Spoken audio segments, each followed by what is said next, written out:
comment expliquez-vous que le PS n'ait pas pu faire alliance avec ses alliés justement du gouvernement, avec les écologistes en particulier? Il y a d'alliance que dans un cas sur 5 environ. Or, on sait qu'il faut faire 12,5 des inscrits pour accéder au second tour. Il y a péril en la demeure, là, non? Vous avez raison de le dire, il y a péril en la demeure. Il y a plusieurs centaines de cantons dans lesquels le risque au moment des départementales, c'est l'effacement de la gauche dès le premier tour. Et donc là où les états-majors n'ont pas réussi, il faut que les électeurs réussissent. C'est-à-dire qu'ils se regroupent dès le premier tour sur le candidat de gauche qui a le plus de chances de l'emporter, et non pas aller vers cette dispersion, puisqu'on le sait, aujourd'hui nous sommes dans une situation de tripartisme avec l'émergence extrêmement forte du Front National, ce qui suppose d'être dans les deux premiers. Et comme vous venez de le rappeler, il y a des règles très particulières pour les départementales, il faut faire 12,5% des inscrits. Et si le taux d'abstention est très élevé, faisons le calcul rapidement, si on a 30% de participation, ça veut dire qu'il faut avoir fait au moins 30% ou être dans les deux premiers pour pouvoir être qualifié au second tour. Ce qui signifie que toutes les voix qui se disperseront au premier tour seront des voix perdues, inutiles, et elles favoriseront l'élection d'un conseiller départemental de droite, voire même d'extrême droite. Donc vous demandez aux électeurs d'être plus unitaires que les états-majors. Exactement. Là où les états-majors ont privilégié parfois des opérations internes, eh bien, il faut que les électeurs aient cette conscience que n'ont pas eu leurs dirigeants. Donc concrètement, les écologistes, les radicaux, le Front de gauche, vous appelez tous les électeurs de gauche à voter PS au premier tour. J'appelle effectivement, enfin ça peut être un candidat qui peut être aussi, quand il y a du Front de gauche ou des écologistes, quand il est le mieux placé pour l'emporter. Il ne s'agit pas de dire qu'il y a une exclusive pour le PS, mais évidemment, dans l'immense majorité des cas, ce sera un candidat socialiste qui portera cette capacité à rester au second tour et à l'emporter ensuite. Vous l'avez dit, le risque, c'est qu'il y a des centaines de cantons dans lesquels il y a des duels UMP et FN. Est-ce que dans ce cas-là, vous appellerez à voter UMP, comme vous l'avez fait récemment? Oui, pour moi, la position doit être invariante, claire.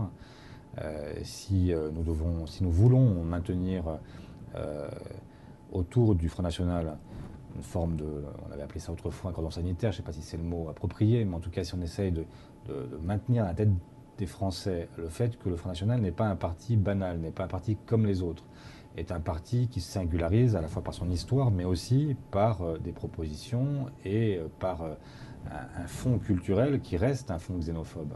Eh bien, il faut effectivement que nous puissions avoir, nous, des principes que nous appliquions de manière invariante pour pouvoir faire la démonstration que face à ces idées qui sont des idées d'intolérance, d'opposition des Français entre eux, de xénophobie, eh bien, il faut être en capacité de toujours dire non. Donc dimanche 22 mars, au soir du premier tour, le PS appellera à voter UMP en cas de duel UMP-FN. Localement, à chaque fois, effectivement, il y aura des positions claires de la part de nos candidats. Ouais. Il y a un autre cas particulier pour lequel c'est un peu la cacophonie, c'est à Marseille, entre Guérini et un candidat UMP, vous choisirez lequel? Ça, je ne sais pas. C'est une question qui relève de la compétence de la Fédération socialiste des Bouches-du-Rhône. Alors la Fédération dit qu'elle appelle à voter Guérini, et en même temps, certains élus PS disent qu'il faut préférer l'UMP. Je pense que surtout, il faut tout faire pour être en situation de ne pas avoir à se poser cette question-là. Et donc, en l'occurrence, se battre pour que les candidats socialistes soient devant les candidats guérinistes.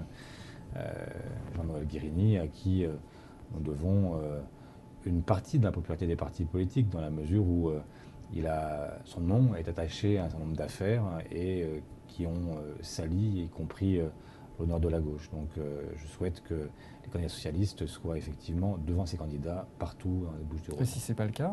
Si ce n'est pas le cas, à ce moment-là, il faudra voir ce que sont les uns et les autres. C'est difficile de globaliser dans la mesure où on est dans un système dans les Bouches-du-Rhône qui est un système assez particulier. Donc je préférerais qu'on étudie au cas par cas les situations, les candidats, et qu'à ce moment-là on se prononce. Mais ça relève d'abord d'un choix départemental en l'occurrence. On a une question de Carole qui nous demande en dessous de quel score pourra-t-on parler d'échec pour le PS? Elle nous dit si vous gardez 40 départements, est-ce que vous serez satisfait concrètement? Mais à partir du moment où on perd un département, c'est un échec. Il ne s'agit pas de se masquer derrière son petit doigt.